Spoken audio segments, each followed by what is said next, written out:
안녕하십니까, 박사입니다. 우크라이나 사태로 세계 에너지 시장이 코미디 극장으로 변했습니다.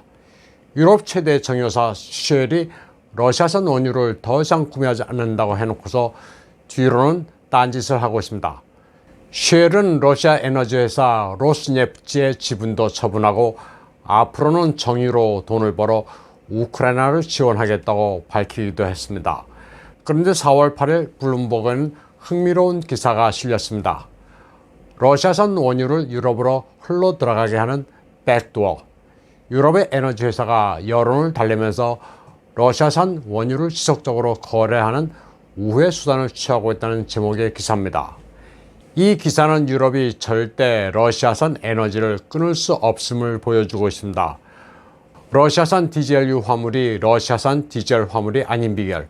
그것은 유럽 최대 정유회사 쉘이 라트비안 블렌드로 바꾸는 데 있다고 이 기사는 설명하고 있습니다. 러시아산 오일 49.9%에다가 다른 지역의 오일 50.01%를 섞으면 법적으로 러시아산이 아닙니다. 블룸버그는 쉘사의 이 같은 상표 가리 방법은 다른 정유사도 마찬가지라고 보도했습니다. 블라디미르 푸틴의 러시아에 전쟁 자금을 주어서는 안 된다는 여론에도 부합하면서 러시아산 원유를 구입하지 않으면 안 되는 상황에서 현실적인 방법이 바로 상표 가리입니다. 이렇게 하면 대러시아 제재를 위반하는 게 아니어서 처벌받을 염려도 전혀 없습니다. 쉘이 상표 가리를 한 라트비아 블렌드는 그 스토리가 있습니다. 쉘은 러시아 상트페테르부르크 인근의 정유단지가 있는 프리모르스크에서 구입한 디젤유를 거대한 오일 터미널과 탱크가 있는 라트비아 벤츠필스에서 하역해 다른 지역 오일과 섞습니다. 이렇게 오일을 섞는 관행은 네덜란드나 공해상에서도 이루어집니다. 공해상에서 이루어지는 오일 혼합은 ship to ship transfer라고 하는데 이 같은 상표 가리를 모두 통틀어 라트비안 블렌드라고 합니다. 라트비안 블렌드와 같은 사례는 과거에도 있었습니다. 제재 대상이었던 이란이나 베네수엘라의 원유를 물태게 할 때는 말레이시안 블렌드 또는 싱가포르 블렌드라고 불렀습니다. 쉘사의 이런 관행은 법적으로는 문제가 안 되지만 지난달에는 사과를 하는 사태가 발생했습니다. 쉘사의 트레이더가 아주 싼 가격으로 러시아 우랄산 원유를 구입하자 이를 알아챈 우크라이나 외교부가 거세게 항의했습니다. 쉘사가 우크라이나인의 피로 이득을 보고 있다는 논리였습니다. 눈 가리고 아웅식의 유럽 러시아 간 거래는 개전 이후 계속됐습니다.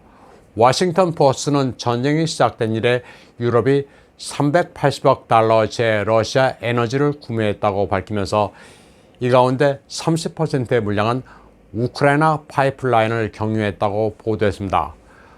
우크라이나 측은 유럽에 대해 러시아산 천연가스 수입을 멈추라고 촉구하면서도 정작 파이프라인은 건드리지 않습니다. 천연가스 파이프라인이 손상됐다가는 유럽에는 지옥문이 열립니다. 우크라이나를 경유하는 천연가스 파이프라인은 보시는 것처럼 슬로바키아와 헝가리로 이어집니다. 슬로바키아는 우크라이나에 구소련제 무기를 지원하겠다고 밝힌 나라고 헝가리는 러시아의 맹우입니다. 헝가리는 나토의 우크라이나 지원에 반대하면서 전쟁에 휘말릴 필요가 없다는 입장입니다. 실내에서 옷을 껴입고 온도를 낮추는 일은 없을 것이며 에너지가 모자르면 러시아로부터 더 수입한다는 스탠스입니다. 러시아의 경제적 타격을 가하려면 유럽이나 우크라이나나 이 파이프라인을 끊는 게 상식으로 맞지만 그렇게 하지 않고 있습니다. 현재 유럽은 천연가스 대란을 겪고 있습니다. 모든 나라가 천연가스 가격이 폭등해 내핍을 하고 있습니다. 네덜란드는 실내 온도를 19도로 할 것을 권장하고 있습니다. 독일의 천연가스 비축부는 2주일 분량에 불과합니다. 독일 쇼츠 총리는 올해 중으로 러시아산 원유가 없어도 견딜 수 있지만 천연가스는 답이 없다고 밝혔습니다. 원유는 쇼츠가 카타르로 달려가 장기 거래 계약을 성사시켜 그나마 사정이 나은 편입니다. 미국과 캐나다는 그나마 자기네들 먹을 식량과 에너지는 있지만 유럽은 참담한 수준입니다. 이대로 가다가는 전쟁이 아니라 에너지 때문에 몰락합니다. 폴란드의 마테우스 모라비에츠키 총리도 대러시아 제재가 먹히지 않는다는 사실을 시인했습니다. 그는 대러시아 제재가 루블화만 강하게 만들고 있다면서 예상했던 효과를 거두지 못하고 있다는 점을 인정했습니다. 그러면서 일부 유럽 지도자들이 기업들이 힘들다면서 이제 평상시로 돌아가야 한다는 말을 하고 있다고 털어놨습니다. 특히 루블화는 전쟁 이후 서방 측의 제재로 2주 만에 반토막이 났지만 결국 V자형 반등을 나타내 지금은 전쟁 이전 수준을 회복했다는 점에 주목했습니다. 모라비에츠키 총리는 대러 제재는 평화를 가져오기 위해 하는 것이지 무슨 죄책감에 의무적으로 해서는 안 된다고 말했습니다. 아무것도 하지 않는다는 부작위를 가리기 위해 강경 제재로 흘러서는 안 된다고도 강조했습니다. 모라비에츠키 총리는 그러면서도 여러 차례 푸틴과 협상을 시도하던 프랑스의 마크롱 대통령을 직설적으로 비난했습니다.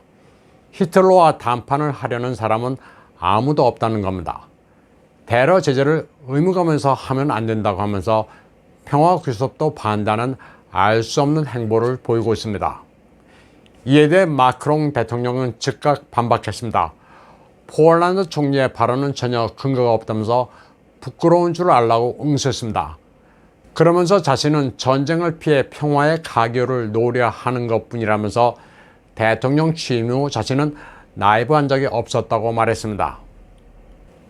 한편 이태리의 LA7 채널은 크라마토르스크에 떨어진 또치카 우 탄도미사일 1년 번호를 보도했습니다. 이태리 언론인 파비오 마리오 안젤리코는 크라마토르스크역에 떨어진 또치카 우 미사일에 적혀있는 1년 번호를 공개했습니다. 샤 91579라고 쓰여 있습니다. 이태리 채널에서 이 기자는 별다른 해석은 달지 않았습니다. 있는 그대로를 보여줬을 뿐입니다. 그러나 러시아의 많은 블로그에서는 이 일련 번호가 돈바스 지역에 떨어진 다른 또치카 미사일과 비슷하다는 점이 거론되고 있습니다. 그러면서 러시아군이 우크라이나군의 또치카 미사일을 훔쳐 사용한 게 아니라면 크라마토르스크의 참사는 우크라이나가 저지른 게 틀림없다고 주장하고 있습니다. 또 가디언 같은 영국 신문은 아직도 미사일이 러시아 것이라고 보도하고 있는데 거짓으로 판명나면 어쩔 거냐고도 말하고 있습니다. 또치카 우 미사일이 떨어졌던 크라마토르스크 주변에는 우크라이나군 천지입니다. 크라마토르스크 주변 움푹 들어간 지역에 우크라이나군 3만 병력이 여기저기 흩어져 있습니다. 러시아는 지금 북쪽의 이지움, 남쪽의 블레달에서 협공을 가해 우크라이나군을 포위해 섬멸한다는 계획입니다. 우크라이나 측은 이를 막으려 사력을 다하고 있습니다. 러시아군은 또 한편으로는 아조프 대대가 은신 중인 마리오폴 철강 공장 지대를 겹겹이 에워싼 채 섬멸 작전을 준비하고 있습니다. 주류 미디어들이 우크라이나의 거짓을 마냥 숨길 수만은 없습니다. 소셜미디어에 오르는 정보를 아예 무시하기는 쉽지 않습니다. 미국의 뉴욕타임즈도 우크라이나군의 잔악행위 영상을 소개했습니다. 포로가 돼 손을 뒤로 묶은 러시아 병색에 총격을 3발 가하고 고통스럽게 죽어가는 모습을 웃으면서 지켜보는 영상입니다. 이에 대해 우크라이나 매체는 조지아에서 온 국제용병의 소행이라면서 책임을 전가했습니다. 오늘 방송은 여기까지 하겠습니다. 시청해주신 여러분 감사합니다.